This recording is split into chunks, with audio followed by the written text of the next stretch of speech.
어느 날 새벽 화장실에서 쓰러진 74세 신경식 씨의 목소리가 아직도 귀에 생생합니다.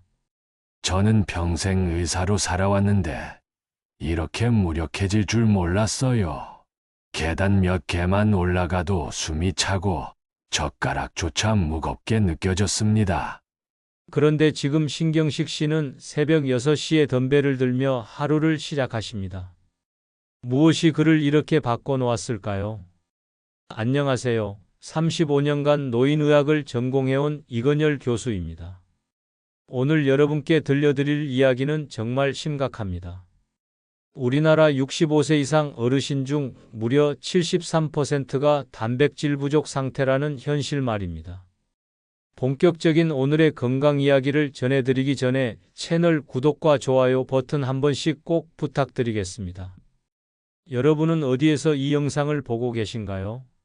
댓글로 여러분이 어디서 이 영상을 보고 계신지도 꼭 알려주세요.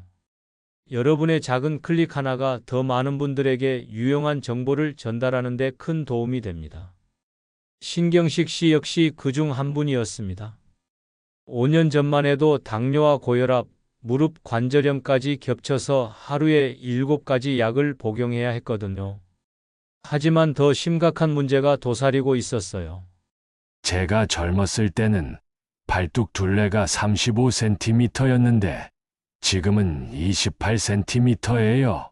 겨우 7cm 차이지만 이게 얼마나 위험한 신호인지 의사인 제가 더 잘 알죠. 여기서 많은 분들이 착각하시는 부분이 있어요. 나는 하루에 계란 하나씩 먹는데 괜찮은 거 아냐? 라고 생각하시는 분들 계시죠? 하지만 계란 하나에는 고작 6g의 단백질만 들어 있어요. 성인 기준 하루 필요량의 10%도 안 되는 양이거든요. 근육량 감소는 단순히 힘이 약해지는 게 아니에요. 우리 몸 전체 시스템의 붕괴를 알리는 적신호거든요. 심장 근육, 호흡 근육, 소화기관까지 모두 단백질로 만들어져 있으니까요. 많은 분들이 단백질을 운동선수나 보디빌더들만 필요한 영양소로 오해하시는데 이건 완전히 잘못된 생각입니다. 단백질은 생명 유지 그 자체의 핵심이에요. 호르몬을 만들고 면역체계를 가동시키고 상처를 치유하는 모든 과정에 단백질이 관여합니다. 세계복권기구 권장량은 체중 1kg당 1.2g입니다. 60kg 체중이라면 하루 72g이 필요해요. 하지만 여기서 함정이 있어요. 나이가 들수록 단백질 흡수율이 떨어지거든요. 젊은 사람은 섭취한 단백질의 80%를 흡수하지만 70대가 되면 50%밖에 흡수하지 못합니다. 그래서 실제로는 더 많이 드셔야 해요. 신경식 씨는 이런 사실을 깨닫고 완전히 새로운 접근을 시작했습니다. 아침 공복에 삶은 계란 2개로 하루를 열고 점심에는 닭가슴살과 현미밥, 저녁에는 두부 스테이크와 된장국으로 마무리하는 패턴이었죠. 여기서 핵심은 타이밍입니다. 공복 상태에서 섭취하는 단백질은 흡수율이 최고조에 달해요. 또한 류신이라는 특별한 아미노산이 근육 합성을 직접적으로 자극하거든요. 중요한 주의사항이 하나 있어요. 단백질 흡수를 높이려면 식사 1시간 전후로는 커피나 녹차 섭취를 피하세요. 이 음료들에 들어있는 탄닌 성분이 단백질 흡수를 방해하거든요. 변화는 생각보다 빨랐습니다. 2개월 후 신경식 씨는 계단을 오를 때 숨차는 증상이 사라졌다고 했어요. 4개월 후에는 아예 동네 체육관에 등록해서 근력 운동까지 시작하셨습니다. 가장 드라마틱한 변화는 약물 복용량이었어요. 원래 7가지 약을 드시던 분이 지금은 3가지로 줄였거든요. 혈당도 안정되고 혈압도 정상 범위로 돌아왔어요. 단백질을 제대로 섭취하니까 몸이 스스로 회복하기 시작하더라고요. 마치 고장난 기계에 올바른 연료를 넣어준 것 같아요. 굳이 보충제에 의존할 필요는 없습니다. 인공감미료가 들어간 단백질 파우더는 오히려 장내 유익균을 죽일 수 있거든요. 자연식이 최고의 단백질입니다. 지금 이 순간에도 여러분의 몸은 새로운 세포를 만들고 있습니다. 오늘부터라도 의식적으로 단백질을 챙겨 드세요. 변화는 여러분이 상상하는 것보다 훨씬 빠르게 찾아올 거예요. 전북 완산구에 거주하는 80세 오희정 할머니는 어느 평범한 월요일 아침 충격적인 경험을 하셨습니다. 평소와 다름없이 잠자리에서 일어서려 했는데 다리가 말을 듣지 않더라는 거예요. 어라, 이상하네. 어제까지만 해도 멀쩡했는데. 하며 화장대 거울을 본 순간 할머니는 더 큰 충격을 받으셨어요. 어깨 라인이 확연히 줄어들어 있었거든요. 자녀분들이 급히 병원으로 모셨는데 진단명은 근감소증이었습니다. 생소한 병명이지만 실은 무서운 질환이에요. 근감소증은 조용한 도둑과 같습니다. 30세부터 시작해서 매년 근육을 조금씩 훔쳐가거든요. 처음에는 1%씩 가져가다가 60세가 넘으면 욕심이 커져서 해마다 3%에서 8%까지 가져가 버려요. 근육이 사라지면 어떤 일이 벌어질까요? 먼저 기초 대사율이 뚝 떨어져요. 같은 양을 먹어도 살이 찌기 쉬워지죠. 그러면 인슐린 저항성이 생기면서 당뇨 위험이 급상승합니다. 거기에 관절에 가해지는 부담까지 늘어나니 관절염도 악화되고요. 희정 할머니도 이런 악순환의 고리에 빠져 계셨어요. 근육량 저하로 인해 혈당 조절 능력이 떨어지고 무릎 관절에 통증까지 생긴 상황이었거든요. 그런데 할머니를 구원한 것은 바로 류신이라는 특별한 아미노산이었습니다. 류신은 근육 단백질 합성의 방아쇠 역할을 해요. 마치 공장의 시동 버튼과 같죠. 할머니는 류신이 풍부한 음식들로 식단을 완전히 재구성하셨어요. 아침에는 그릭 요거트에 견과류를 넣어 드시고, 점심에는 참치 샐러드와 퀴노아, 저녁에는 렌틸콩 수프와 구운 닭 다리살에 생강과 마늘을 더해 흡수율을 높이셨습니다. 여기서 중요한 포인트가 있어요. 단순히 단백질량만 늘린 게 아니라 섭취 패턴을 완전히 바꾸신 거예요. 기존에는 저녁에 고기를 많이 드셨다면 이제는 아침과 점심에 집중적으로 단백질을 공급하셨거든요. 왜냐하면 근육 합성은 주로 낮 시간대에 활발하게 일어나거든요. 밤에는 오히려 분해가 더 활발해져요. 그래서 하루 일과를 시작하기 전에 충분한 단백질을 공급해 주는 게 효과적이에요. 또 다른 비결은 저항성 운동과의 조합이었어요. 할머니는 탄력 밴드를 이용한 간단한 운동을 매일 15분씩 하셨거든요. 단백질만으로는 한계가 있어요. 근육에 자극을 줘야 나 여기 필요해라는 신호를 보내거든요. 6주 차부터 변화가 시작됐어요. 아침에 일어날 때 다리에 힘이 생기더라는 거예요. 12주 후에는 버스 정류장까지 걸어갈 수 있게 되셨고, 현재는 동네 공원에서 친구들과 게이트볼도 즐기고 계세요. 젊었을 때 저축하듯이 지금은 하루하루 쌓이는 근육 연금을 만들고 있어요. 매일매일 꼬박꼬박 단백질로 투자하는 기분이에요. 할머니의 이 표현이 정말 적절한 것 같아요. 근육은 우리 노년의 삶의 질을 결정하는 가장 중요한 자산이거든요. 지금 투자하지 않으면 나중에 후회할 수밖에 없어요. 혹시 여러분도 요즘 문손잡이 돌리기가 힘들어지거나 무거운 물건 들기가 버겁다면 오늘부터 류신이 풍부한 음식들을 의식적으로 찾아 드셔보세요. 여러분의 근육들이 다시 살아나기 시작할 거예요. 경남 진주에 사시는 정기문 어르신 85세에 코로나 팬데믹이 한창이던 시절 주변 어르신들이 하나둘 병원에 실려가는 상황에서도 홀로 건강함을 유지하신 분입니다. 하지만 몇 년 전까지만 해도 상황이 완전히 달랐어요. 매년 가을이면 어김없이 찾아오는 감기, 예방접종을 맞아도 소용없는 독감, 조금만 찬바람이 불어도 목이 아프고 기침이 나던 그런 분이셨거든요. 병원 단골이었죠. 전환점은 의외의 곳에서 찾아왔습니다. 손자가 생물학 숙제를 하다가 기문 할아버지께 질문을 던진 거예요.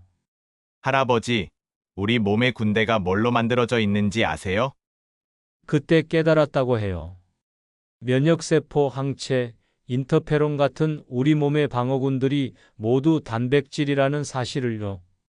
그런데 자신은 그동안 탄수화물 위주의 식사만 해왔던 거죠. 김훈 어르신의 면역력 회복 프로젝트가 시작됐습니다. 핵심은 글루타민이라는 특별한 아미노산이었어요. 글루타민은 면역세포들의 주요 에너지원인데 나이가 들면 체내 생산량이 급격히 감소해요. 할아버지만의 독특한 루틴이 있었어요. 새벽 5시 반에 일어나서 가장 먼저 하시는 일이 계란 하나를 생으로 드시는 거였어요. 공복에 마시는 날계란이 흡수가 제일 빠르다면서 말이죠. 그리고 아침상은 완전히 달라졌어요. 김치찌개 대신 미역국에 굴을 넣고 생선구이는 고등어에서 연어로 바뀌었죠. 특히 발효식품을 빼놓지 않으셨어요. 김치, 된장, 청국장까지. 점심에는 특별한 메뉴가 등장했어요. 바로 면역 샐러드였거든요. 방울토마토, 브로콜리, 파프리카에 삶은 새우와 아보카도를 올리고 올리브오일과 레몬즙으로 드레싱을 만든 거예요.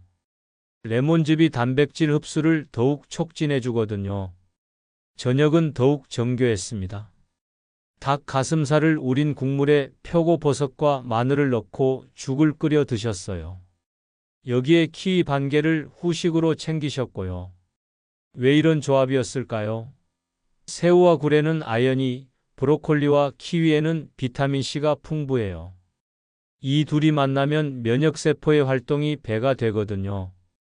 발효식품의 유산균은 장내 면역체계를 강화시켜주고요. 김훈 어르신만의 특별한 팁이 하나 더 있어요. 바로 아연과 셀레늄이 풍부한 식품을 함께 드시는 거예요. 굴이나 새우 같은 해산물, 호박씨나 해바라기씨 같은 씨앗류를 간식으로 드시거든요. 이런 미네랄들이 면역세포의 활동을 더욱 활발하게 만들어주거든요. 또한 충분한 수면도 중요하다고 강조하셨어요. 밤 10시에는 꼭 주무시는데 면역세포들이 밤에 가장 활발하게 활동하기 때문이래요.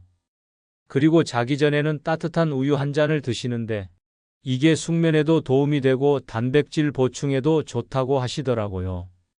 변화는 그해 겨울부터 나타났어요. 평소 같으면 벌써 몇 번 감기에 걸렸을 텐데 건강하게 겨울을 나신 거예요. 이듬해 봄에는 더욱 확실해졌죠. 꽃가루 알레르기도 전혀 없으셨어요. 가장 놀라웠던 건 코로나 시기였습니다. 동네 어르신들이 하나둘 확진되는 상황에서도 김훈 할아버지는 끝까지 건강하셨거든요. 물론 방역 수칙도 철저히 지키셨지만 기본 면역력이 받쳐줬기 때문이에요. 면역세포들도 직장인이에요. 제때 영양분을 공급해줘야 열심히 일하죠. 글루타민이 바로 그들의 전용 연료라고 생각해요. 김훈 할아버지의 이 말씀이 모든 걸 설명해 줍니다. 우리 몸의 방어군들에게 제대로 된 보급을 해주면 그들도 우리를 제대로 지켜주는 거죠. 여러분도 요즘 자주 아프시거나 회복이 더디시다면 혹시 면역군들이 굶주리고 있는 건 아닌지 점검해 보세요. 오늘부터 글루타민이 풍부한 음식들로 그들에게 든든한 보급을 해주시길 바랍니다. 충북 청주의 나정민 할머니 76세. 평생 꼼꼼하고 기억력이 좋기로 유명했던 분이에요. 그런데 최근 들어 이상한 일들이 계속 벌어졌어요.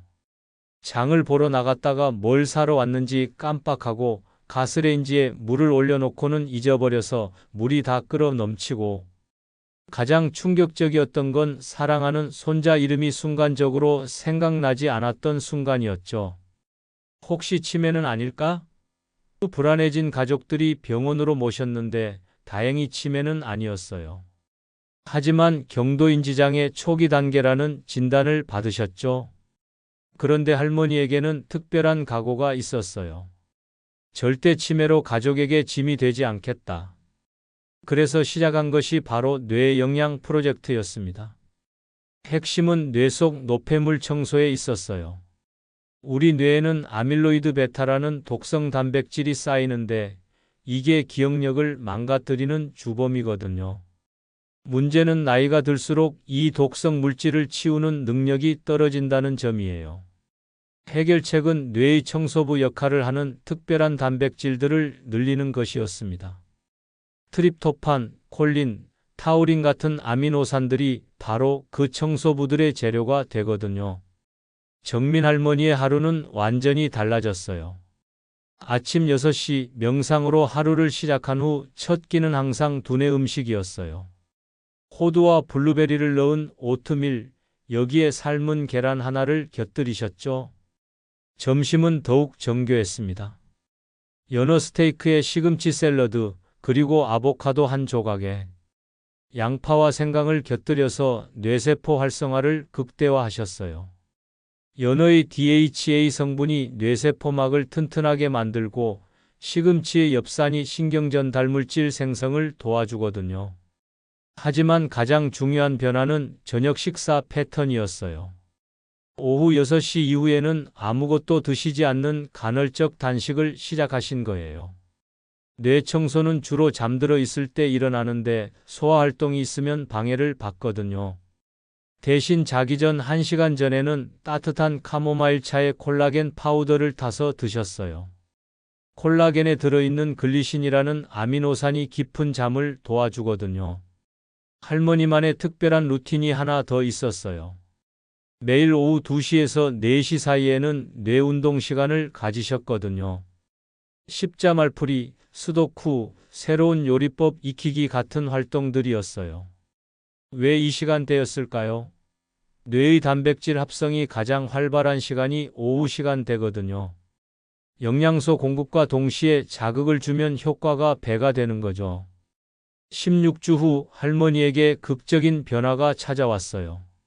먼저 단어가 입에서 맴도는 현상이 사라졌어요. 그리고 며칠 전 일들을 생생하게 기억하기 시작했죠. 가장 기뻤던 순간은 40년 전 친구와의 추억을 선명하게 떠올렸을 때였어요. 그때 우리가 설악산에 갔을 때 비가 와서 동굴에 숨었던 일 기억나? 친구가 깜짝 놀라며 정민이 너 기억력이 완전히 돌아왔구나라고 했답니다. 뇌영상 검사 결과도 놀라웠어요. 해마 부위의 위축이 멈췄을 뿐만 아니라 일부 영역에서는 부피가 증가한 것으로 나타났거든요. 의료진도 이런 개선은 매우 드물다고 놀라워했어요. 뇌도 우리 몸의 한 부분인데 왜 그동안 소홀히 했을까요? 이제는 뇌에게도 매일 좋은 영양소를 챙겨주고 있어요. 정민 할머니의 이 깨달음이 정말 중요해요. 뇌는 우리 몸에서 가장 많은 에너지를 소비하는 기관이에요. 그런데 정작 영양 공급에는 무관심했던 게 아닐까요? 기억력이 예전 같지 않다고 느끼시는 분들, 아직 포기하지 마세요. 올바른 뇌 영양과 생활 패턴으로 여러분의 뇌도 다시 젊어질 수 있어요. 광주 북구의 윤명도 어르신 81세. 정년퇴직 후 가장 큰 걱정거리는 바로 혈압이었어요. 매년 조금씩 올라가는 수치를 보며 이러다 뇌졸중이나 심근경색으로 가족들에게 짐이 되는 건 아닐까 하는 두려움이 컸거든요. 약물 치료를 받고 있었지만 근본적인 해결책은 아니라고 생각하셨어요. 약은 증상을 억누르는 것일 뿐 혈관 자체를 건강하게 만들지는 못하니까요. 그러던 중 우연히 알게 된 사실이 명도 어르신의 인생을 바꿔놓았습니다. 혈관벽이 대부분 콜라겐이라는 단백질로 이루어져 있다는 것, 그리고 이 콜라겐이 부족해지면 혈관이 딱딱해져서 혈압이 올라간다는 사실이었어요. 그렇다면 혈관을 다시 젊게 만들 수는 없을까? 이런 생각으로 시작한 것이 바로 혈관 재생 프로젝트였습니다. 명도 어르신이 발견한 핵심은 단백질의 종류와 비율이었어요. 모든 단백질이 혈관에 좋은 건 아니거든요. 오히려 어떤 단백질은 염증을 일으켜서 혈관을 손상시키기도 해요. 연구 끝에 찾아낸 황금 공식은 이거였어요. 식물성 단백질 70%, 생선 20%, 기타 동물성 단백질 10%. 이 비율이 혈관 건강에 최적이라는 걸 몸소 체험하셨거든요. 아침은 항상 콩으로 시작하셨어요. 검은 콩 두유에 아몬드 버터를 넣어 드시거나 두부 스크램블에 시금치를 곁들이셨죠? 여기서 중요한 건 칼륨 함량이에요. 콩류의 풍부한 칼륨이 나트륨을 배출시켜 주거든요. 점심에는 지중해식 요리가 줄을 이뤘어요. 올리브오일에 구운 고등어, 렌틸콩 샐러드, 그리고 석류 주스 한 잔. 고등어의 오메가3 지방산이 혈관 염증을 줄여주고 석류의 안토시아닌이 혈관 탄력을 높여주거든요. 저녁은 가장 특별했습니다. 삶은 병아리 콩을 으깨서 올리브오일을 뿌리고 구운 가지와 호박에 마늘과 양파를 더해 혈관 확장 효과를 극대화하셨어요. 그리고 디저트로는 다크 초콜릿한 조각과 호두 3개. 왜 이런 조합이었을까요? 삶은 병아리 콩이 식물성 단백질이 혈관벽을 재생시키고 다크 초콜릿의 플라보노이드가 혈관 확장을 도와주거든요. 호두의 아르기닌은 산화질소 생성을 촉진해서 혈관을 더욱 유연하게 만들어줘요. 명도 어르신만의 특별한 비법이 하나 더 있었어요. 바로 혈관 시간표였거든요. 혈압이 가장 높아지는 오전 시간대에는 혈관 확장 효과가 있는 음식들을, 혈관 재생이 활발한 밤 시간대에는 콜라겐 합성에 도움이 되는 음식들을 드시는 거였어요. 중요한 주의사항도 있었어요. 혈관 건강에 도움이 되는 단백질을 드실 때는 식사 전후로 커피나 녹차를 피하셨거든요. 탄닌 성분이 좋은 성분들의 흡수를 방해할 수 있거든요. 결과는 놀라웠습니다. 첫 달에는 별다른 변화가 없었어요. 하지만 두 번째 달부터 서서히 혈압이 내려가기 시작했어요. 150에서 140으로 다시 130으로 5개월 후에는 완전히 다른 사람이 되셨어요. 혈압이 120으로 떨어졌을 뿐만 아니라 콜레스테롤 수치도 정상화됐거든요. 가장 놀라운 건 혈관 나이 측정에서 실제 나이보다 10년이나 젊게 나온 거였어요. 약물 의존도도 크게 줄었어요.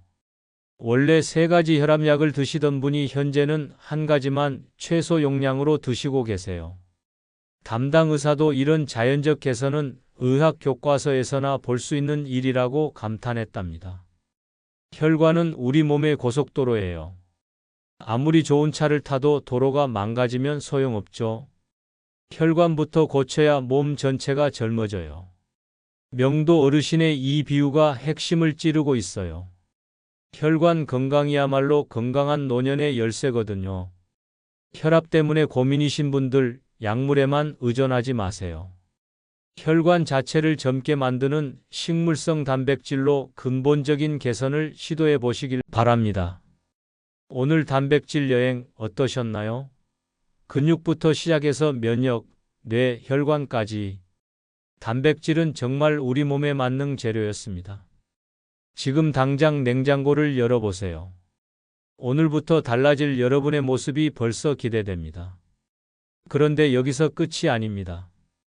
머리카락이 빠지고 피부에 주름이 생기는 것도 사실 단백질 부족의 또 다른 신호일 수 있거든요.